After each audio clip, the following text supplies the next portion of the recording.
ॐ नमस्ते रुद्रमन्यवतो तैषवे नमः बाहुभ्यमुदते नमः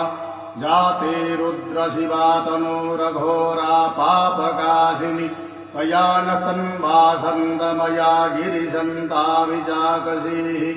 जामिठुं गिरिशन्तहस्ते विवर्धतवे शिवां गिरिधृतां कुरुम विपुंसीः पुरुषं जगत शिवेन वचसा त्वा गिरिजाच्छा वदामसि यथा नः सर्वविजगतजस्मकुं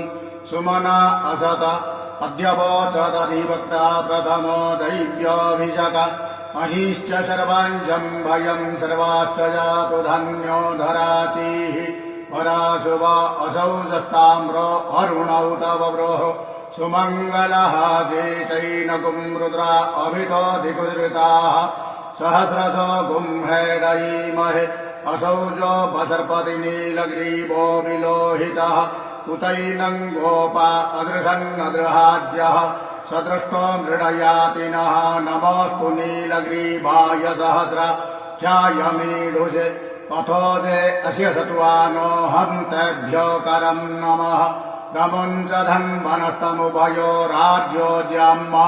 जाश्चते हस्तैखवः पराता भगवो बप ॐ विजयं धनुः कपर्दिनो विशल्यो माणवाम् उत अनेशन्नस्य जा इखव आभुरस्यन्निखङ्गधीः जाते हे त्रिम्मेढुष्टमहस्ते बभूवते धनुः तयास्मां विश्वतस्मया परिभुज परिते धन्वनो हेतिरस्मां ऋणक् विश्वतः अथो जैकुरिस्तवारे अस्मन्निधेहितम्